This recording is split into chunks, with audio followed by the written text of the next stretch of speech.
Yo, what's up, Heat fans? It's your host, MA. It's August 17th, Monday. And man, sorry guys, I know you don't hear the music right now. I have been going through some stuff, my computer and my equipment this weekend. I've been trying to update it, trying to get stuff so I can, sound better, look better, and everything all together. And things just aren't clicking for me at the moment. This is all a project by myself. I'm doing this all by myself.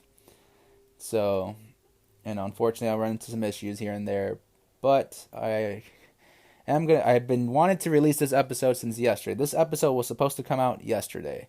So I really apologize, guys, that, if you guys were waiting, I did say it was going to come out Sunday. It's already Saturday. The first playoff game just ended today. Today's Monday. Sorry. See, I'm all whacked out. Today's Monday. The first playoff game just happened. I missed it, and I'm dealing with all this stuff. But I want to get this episode out to you guys because tomorrow the Heat play in their first game of this playoffs in 2020 against the Pacers. And this is what this episode is going to be about. Before I get to all that, guys, if you can do me a favor, please, whatever you're listening to, if you're on Anchor.fm, if you're on Spotify, if you're on Google's Podcast, Apple Podcasts, Pocket Cast, Breaker, Radio Public, Overcast, whatever the case may be, please, please, please follow, subscribe, like, share, all those good stuff. If you're on YouTube, please do the same. On Facebook, on Twitter, you can follow me to get all the updates and information, let you know when the new episodes are coming out. If you like to have a more personal, conversation with me or anything like that, please, please don't be afraid to email me. heatblogspot@gmail.com. I'm always available. I'll try to get back to you guys as soon as possible. And please, I'm actually looking forward to those conversations and meeting other Heat fans. Please, or just basketball fans. If you just like basketball and you just happen to listen to this podcast, don't be afraid. It's all good. It's all good in the neighborhood, guys. All right. So, another thing about this episode, before I get into the Pacers and Heat series and I do my preview and I break down what I think is going to be important and all the other good stuff that goes into this, this episode is also the first annual Heat Vlogspot Heat Awards for the season. That just needs a little work on that title, but whatever. I just really want to have fun with this episode as well. However long it ends up being. Hopefully it's not too long for you guys. I don't think it's going to be too long, especially now that I don't have my visuals. I made this whole nice slideshow for you guys, and I was going to show on YouTube with you guys, and unfortunately I can't share it. Maybe I'll be able to get the vocals on this and then share with you a playlist video on YouTube eventually, but whatever. Anyways, guys, thank you for being here with me. Thank you for joining us on the first annual season awards for Heat Blogspot. To our players, we got MVPs, we got MIPs, we got six-mans, we got defensive players, we got all that good stuff. Now, why don't we just get into it and go straight to the first award, which is going to be our most valuable player of the year, our MVP. And who is it? Of course you guys know who it is. It's our boy, our man, Jimmy Butler. Woo! It feels good to say that. No one thought, especially me and last summer, thought that we were going to get Jimmy Butler. I really did not think we were going to get Jimmy Butler. But this boy has been great for us. I wasn't even scared about his past. Everyone was like, oh, his teammates, and he's a bad guy, and la la la, and whatever the case may be. I didn't care, because you know what? I saw the potential. I saw what he did in the playoffs with the Sixers. I saw what he did with that roster in Minnesota. That roster stunk. That was a second-year Cat and a fourth-year Wiggins, and I don't know who else was on that team. Exactly why I'm saying he got that team to the playoffs. Yes, it was a play-in game, but he pushed that team to the playoffs. Sixers, he got them that far. He made them a whole lot better. It's obvious now how much they needed him. His playmaking, especially on crunch time, and all those things he's bringing to the Heat. Took this young squad with a little bit of mix of veterans, but mostly on the young side, mostly things to prove. And this guy turned us into a playoff team in 1 year. 1 year, guys. 19.9 points he's averaging. 6 assists. Those assists is what blew me out of the way. I was just like, what? I did not know Jimmy was this smart at passing and this great at playmaking. He really didn't get to show that until last year in the playoffs, which I thought was more of a fluke. Okay, he got Ben Simmons around him. He got Tobias. He's got Joel Embiid, so people are letting him do his thing. They got to respect those other players. But honestly, this guy can do it.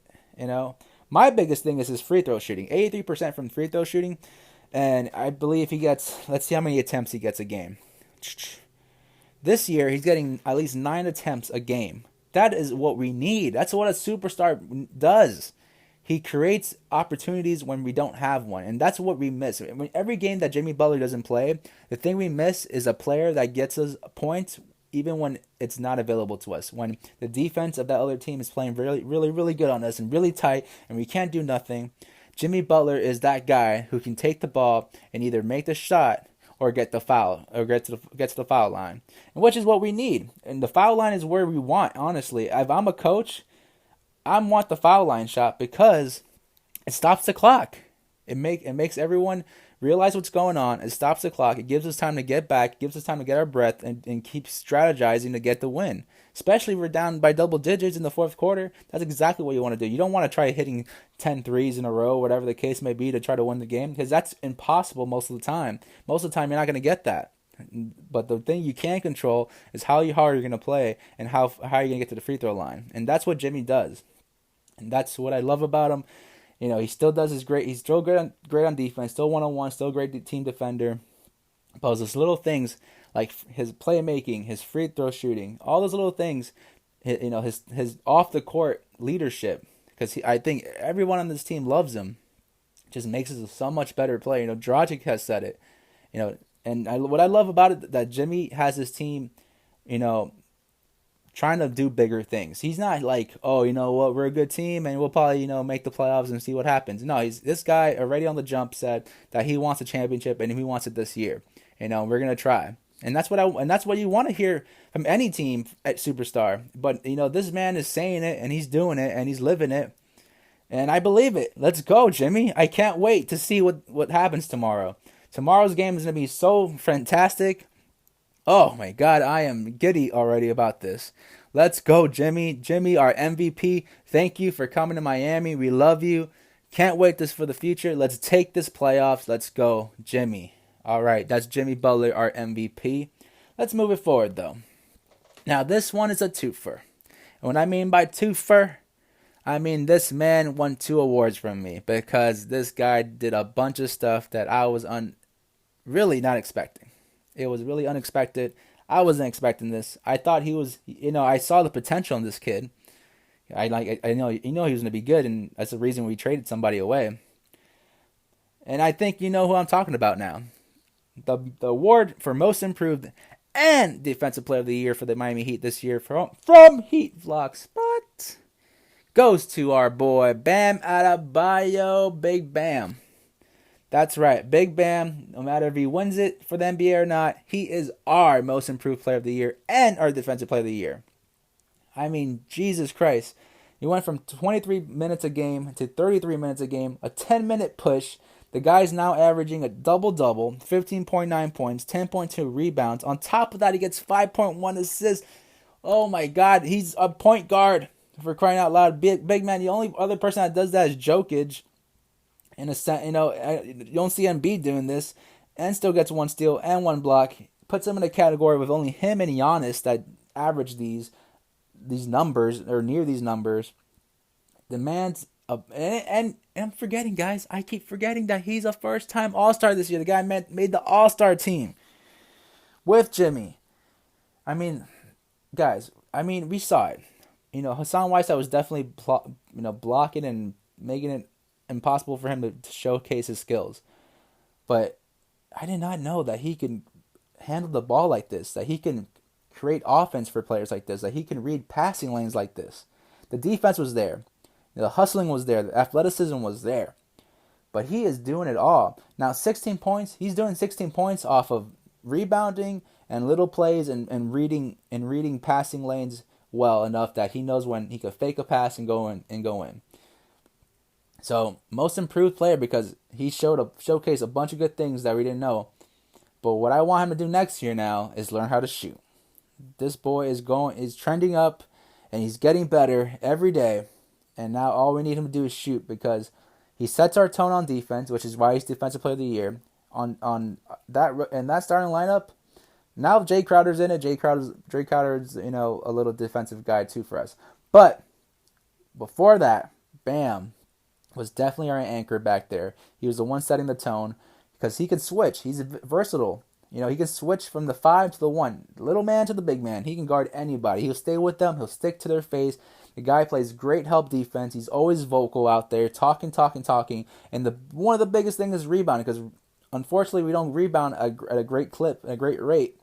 But he does a well enough job that keeps us in line, and this man deserves Most Improved and Defensive Player of the Year this year. I do hope he wins the NBA Most Improved Player. He's going against Brandon Ingram and Luka Doncic, which Luke I don't believe he should be there. Brandon I don't think he should win it because his team did not make the playoffs.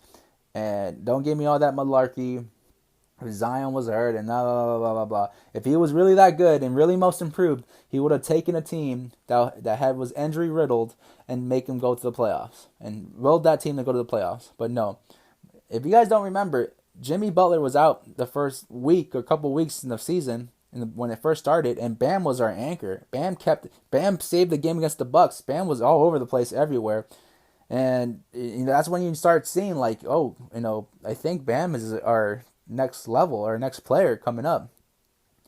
And luckily we got a bunch of other players that came up this whole year. But Bam really showed up. And I can't wait to see the future for this guy. Whew. Bam Adebayo.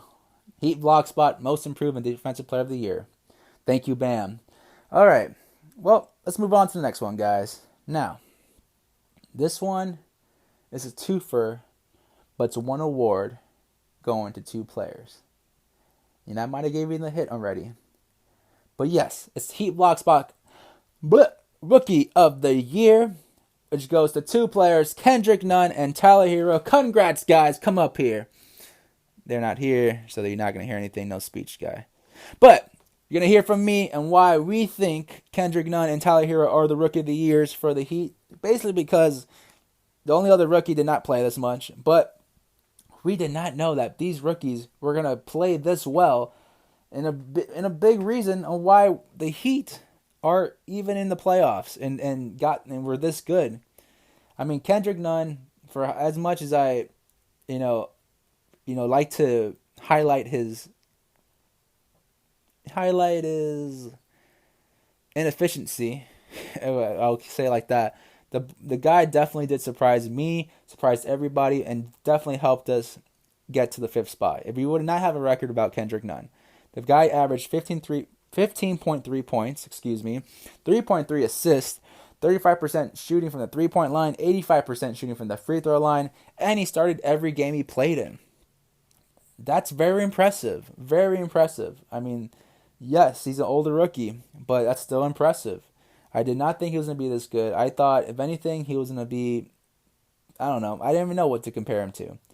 But right now, as I see his career growing, I think for this playoffs, he needs to be our Leandro Barbosa. If you remember Leandro Barbosa, he won a championship with the Suns. During their first championship run with Steph and Clay and Dre. And he also played in the run and gun Suns that started off the run and gunning game for the NBA. They're the first team to do it. And I think that's what Kendrick Nunn is going to be. I'll get into it a little deeper, but I think Dragic will be starting moving forward. I think Dragic will now be in the starting lineup, and Kendrick Nunn will be coming off the bench, and which is not a bad thing. Like I said, I think he can come off the bench and be a spark plug. If you play 2K, he has to be the microwave player, the player that comes in the game and makes the most of his minutes and tries to score and do a little bit of playmaking and just be ready to score. Just be ready to shoot. He's not the greatest 3-point shooter, but he could knock him down. He's a great free throw shooter. The next step for him is to learn how to get to the free throw line a little better. And 3.3 assists is pretty good. That's pretty good for assists. 15.3 points is where I was the most shocked. I did not think he'll keep the scoring averages up, and he keeps doing it. Now, Kendrick, the only thing I want to say is keep going.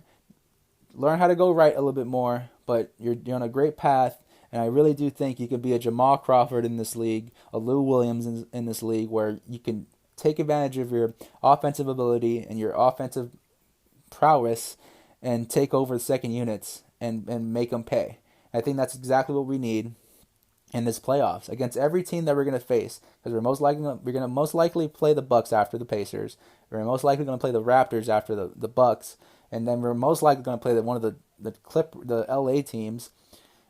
So, and none will have to be a surprise for us. None will still have to continue to do what he's doing and be a surprise and be a factor. And I hope he does that. Now moving to the next rookie, Tyler Hero. Well, this kid, he hasn't shown his potential every game. I mean, especially early in the season, he was very erratic, and you can tell he was a rookie, making rookie mistakes, both on defense and offense. Was terrible on defense, was okay on offense, enough for him to keep playing because you saw the potential there. But this guy, every month he got better and better and better to where he was averaging 13.5 points, 38% shooting from 3-point, 87% from free throws, 4.1 rebounds. Now that's what I want to talk about. 4.1 rebounds tells me you're hustling. You're a guard. You're either playing shooting guard, maybe you're playing small forward. Recently you've been playing point guard. But you're averaging 4.1 rebounds. That means even if you're having a bad game, you're gonna still go. You're gonna work hard, and you're still trying to get rebounds. You're still trying to make a difference, and that's what I like about this kid. That he doesn't try to pinhole himself and be like, oh, I'm just gonna be a shooter and catch and shoot or do whatever or be this waggy guy. No, he's like, I'm gonna be better. I'm gonna get 4.1 rebounds. I'm gonna try to do as much as I can. Recently in the bubble, he's shown his playmaking skills. He's shown his Dragic skills where he can be that guy off the bench and be a steady offensive stream and be able to control the ball, be able to create offense for others, be able to take smart shots and keep us in the game, make big threes, make big shots. We saw big shots against Chicago. We saw big shots against Philly before the outbreak and all this other stuff. I mean, the kid really, really, really is impressive. I think this guy has the most potential out of the two rookies because of his age and because of his skill set and because of his height. Tyler Hero has the biggest potential. And I do think against that game against the Suns, we saw how he wants to be. You know, his favorite player is Devin Booker. If anything, he was matching Devin Booker almost shot for shot. Like he was showing his array of skills. He was pulling up. He was taking catch and shoots. He was creating offense for others.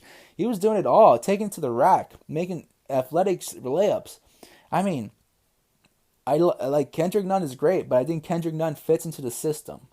And he takes advantage of the system where Tyler Hero has the potential to take the ball and if the system's not working, he can create something else. He's not fully there yet, but the game's starting to slow down for him, and I can't wait to see how many more years he has with us. I hope he has his whole career with the Heat. I hope he loves Miami. I hope you guys love him in Miami because this kid has the potential to be really, really good. If we regret Devin Booker, I think we should keep him because I don't think we're going to regret Tyler Hero. When I mean by regretting Devin Booker, we had a chance to draft him, but we instead drafted Justice Winslow. And we all know how that went. But anyways, guys, moving forward, Heat block spots, Rookie of the Year goes to Tyler Hero and Kendrick Nunn. Congratulations, gentlemen. Keep it up. Can't wait to see what you guys do in the playoffs. Now, this one, I had to give this award out because it's a legacy award, but honestly, the whole unit has been playing well. But this guy kept the engine running. And if you don't know what it is that I'm about to award, it's our sixth man of the year. That bench player that came in every game and did his best job consistently. And of course, I'm talking about Goran Dragic. This man, I love Goran Dragic.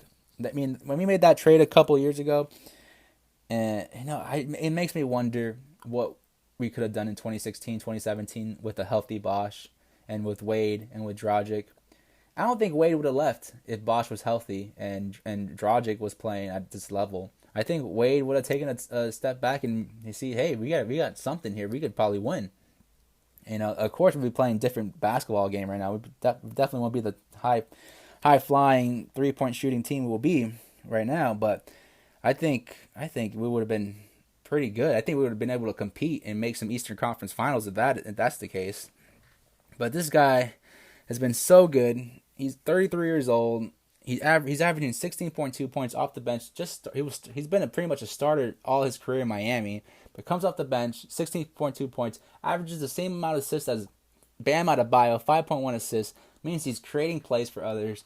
And while he's shooting, 36% from 3-point shooting. He's having one of his best shooting seasons 44% overall from the field. I mean, he's just great. He just brings great veteran presence, and especially what we need. And I think that's why he's going to be starting in the playoffs, because I think Spo really wants that in the starting lineup. He doesn't want us to start any chance. He doesn't want any chance of the Heat starting sloppy.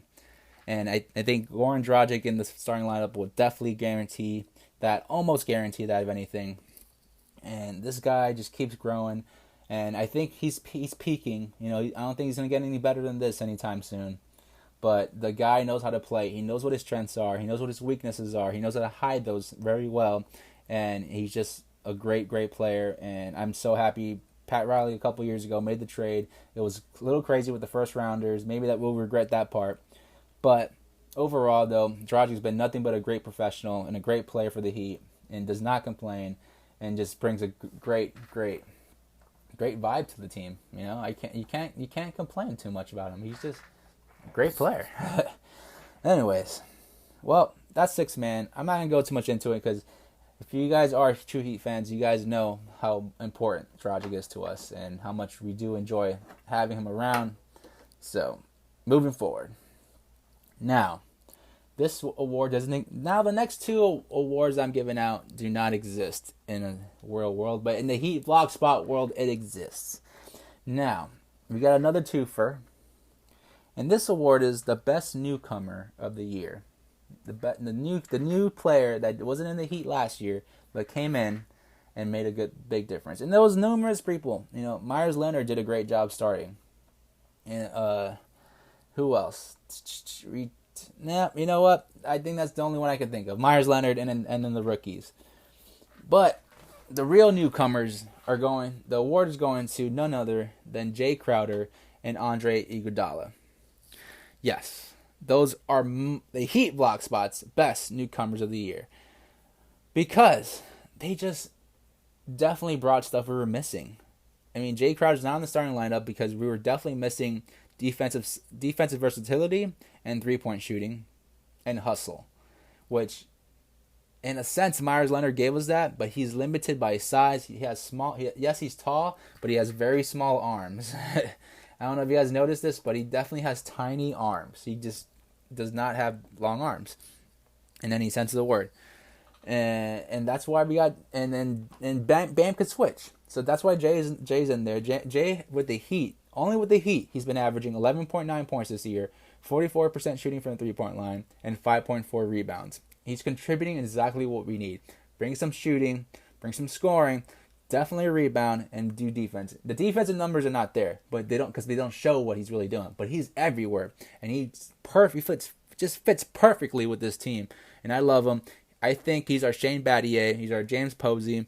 We need him. I hope he stays around. Pat Riley, Spo, Andy Ellisberg, all you guys did a great job with this trade, because the other guy that was brought along with this trade was Andre Iguodala, who's also the best newcomer of the year. And his stats are underwhelming if you are a stat guy. But I'm not a stat guy, because I watch all the games, or watch pretty much all the games, and you can see the difference he makes. We had Justice, and he was in and out of the lineup. Dion wasn't even playing, and I'm trying to remember. You know what? I can't remember who was even our rotation back then, because it wasn't anything as good as this. It wasn't anything as assuring as this.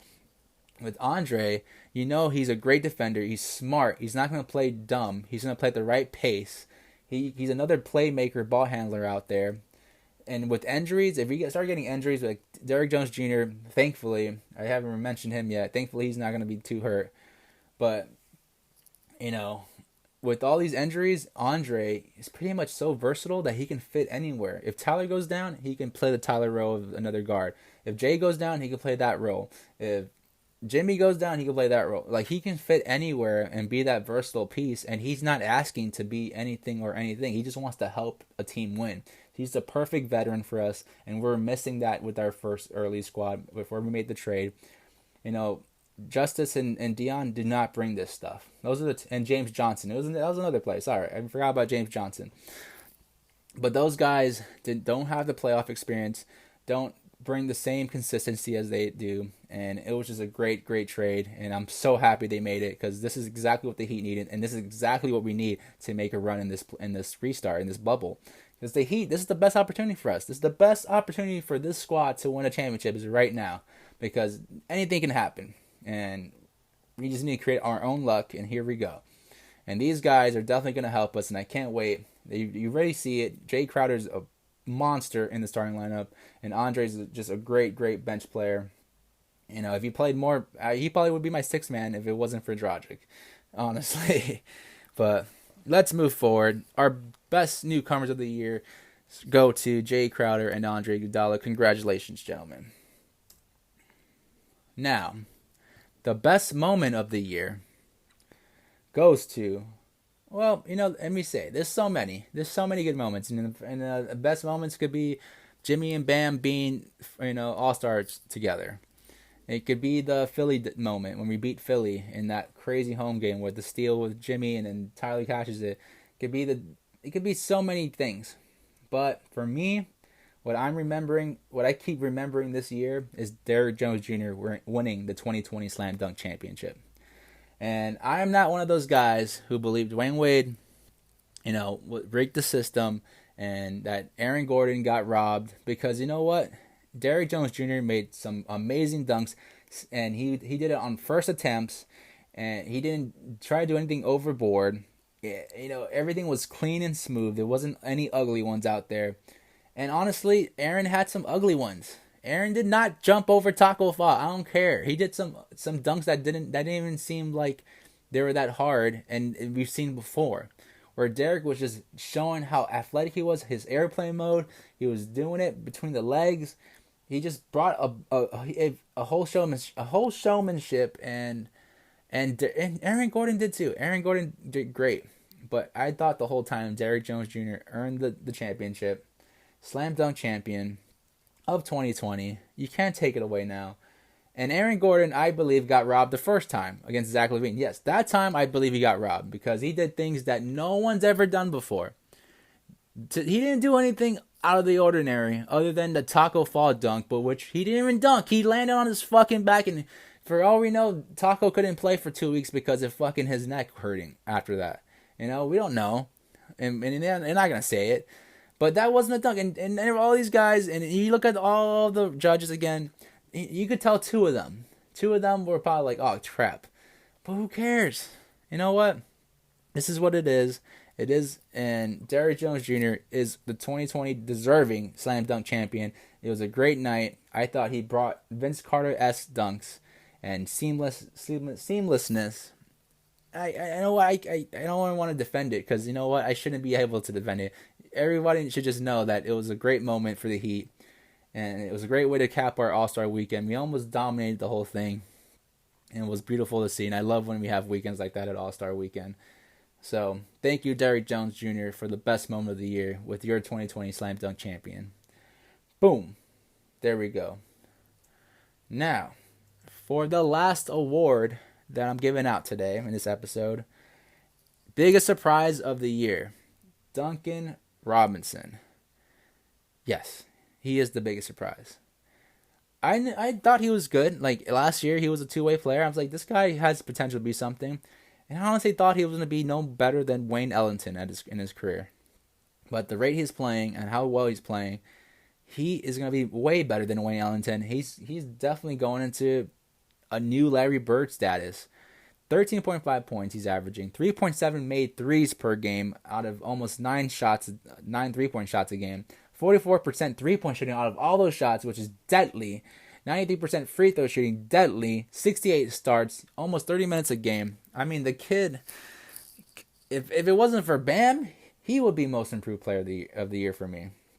But unfortunately, Bam is our most improved, and this is why Duncan Robinson's our biggest surprise, because I did not see this happening. I did not think he was going to start. I thought he was going to be a bench player. It was a great move to start him.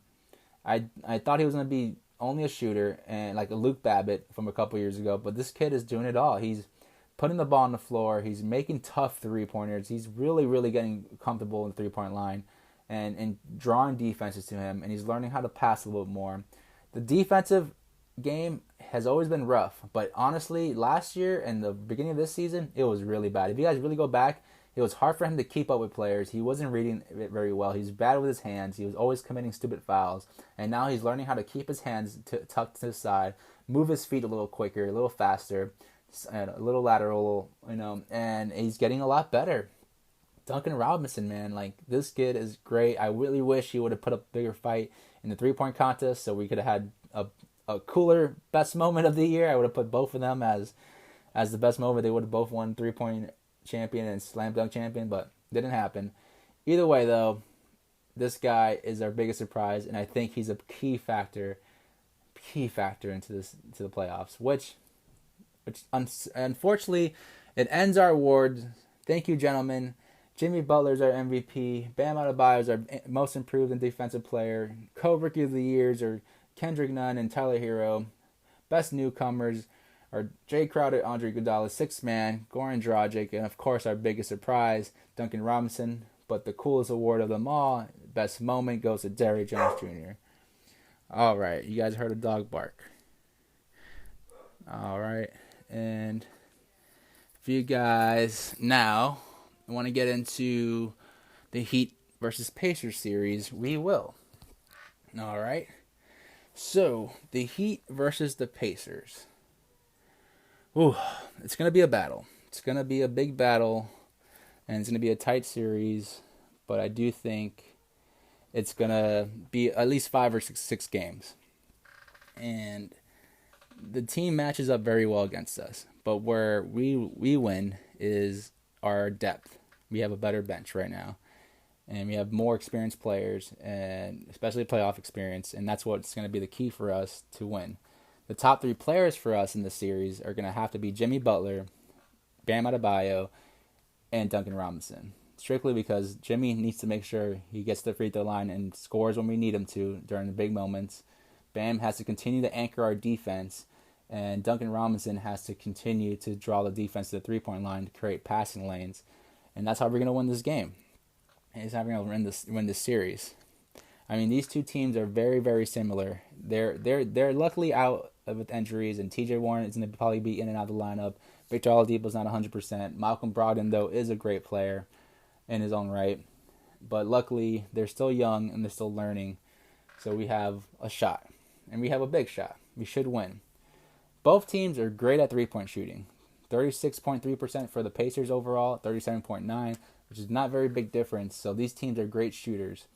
Defense and rebounding will be the biggest thing. If we can stop them from shooting threes or make it difficult for them, it's going to be easier for us on the defensive line and create more rebounds for us. Rebounding, they get 44.4 rebounds. The Heat do. We get 44.4 rebounds average per game. They get 42.8 rebounding. Luckily, they only got Miles Turner. They have no one coming off the bench. Sabonis is not playing. That's another great player I forgot to mention. And we need to continue to stop him.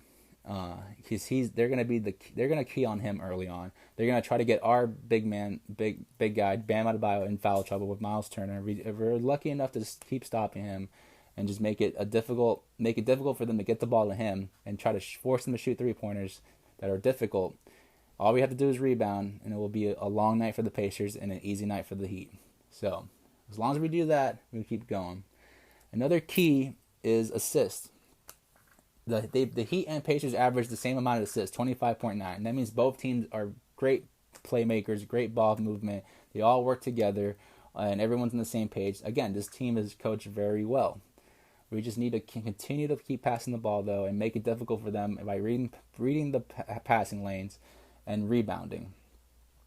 With that, I'm talking to Jimmy Butler, I'm talking to Bam Adebayo, and I'm talking to our whole bench. Jay Crowder, Andre Iguodala, those guys need to continue to come out and make it difficult for this team, because all they're going to be looking for is the right shot, the best shot. So you got to keep moving. You got to force the 3-point line. You got to box out your man every time, because this team is scrappy and they're going to try to win the game. They will win a game, but they should only win one game. Now, another key is free throw shooting. Free throw shooting, again, this is where the Pacers up us, 78.7%, 78.3% for the Heat, only by a little bit. But it shows you how important and how much these two teams, depend on free throw shooting. We need to continue to do that. And I do think the series will go down really to whoever was rebounding the best, whoever was shooting 3 points the best, and whoever was hitting their free throws at the best clip. Because sometimes the game can be lost at the free throw line. We lose by 2 points and we missed 5 free throws, we could have won by 3 points. So that's going to be a big key. And there's been games like that for the Heat that we do that. And again, this team, we got to respect their free throw shooting. A lot of their great free throw shooters aren't playing, but doesn't mean they aren't practicing it. The reason they are a great free throw shooting team is because they practice, and it's a great thing that Nate McMillan focuses on. So we need to continue to focus on that. So those are my keys, guys. Free throw shooting, assist, rebounding, 3-point shooting. Those 4 things are going to be the biggest things in this whole series. And as long as we can control those 3 things, we'll be all right. We need to just disrupt them on offense, continue to shoot our threes, make it difficult for them to hit threes, rebounding all the time, making sure we're on top of rebounding, and then hitting our free throws. As long as we do that. And the key players to that, again, are those 3 players I said: Bam, Jimmy, and Duncan Robinson. Now, of course, we're going to need the other players like Dragic, Tyler Hero, Kendrick Nunn. Those guys are going to have their games, because those are going to be big players for us when in those close games. Same with Kelly Olynyk, same with Iggy, same with Jay Crowder. But all you got to do is stay consistent. The 3 guys I mentioned, though, have to continue to make it better. So, with all that, I think this series goes to a 5-game series. We end up winning 4-1, and the Pacers will probably win Game 1 or Game 2. And that's it. And as long as we keep doing it. So that's my prediction, guys. The Heat will win 4 games to the Pacers 1. And it'll be a 5-game series. And if you guys need to remember what the playoff schedule is, of course, tomorrow is our first game at 4 p.m.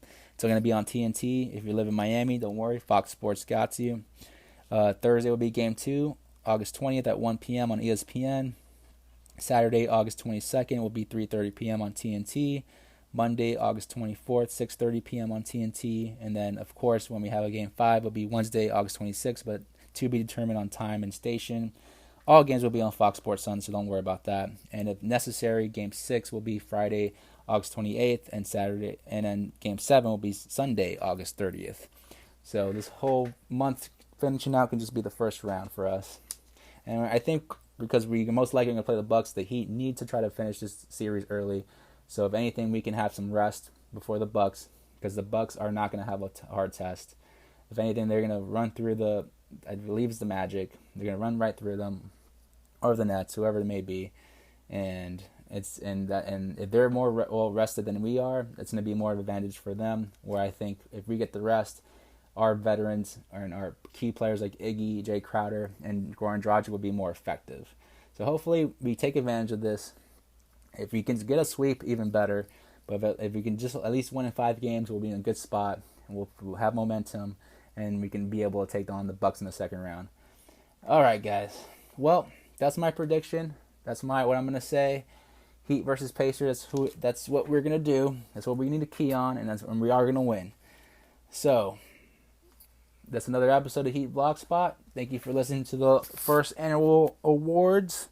And our preview / prediction on the first round series. So sorry that it took so long for all this to happen.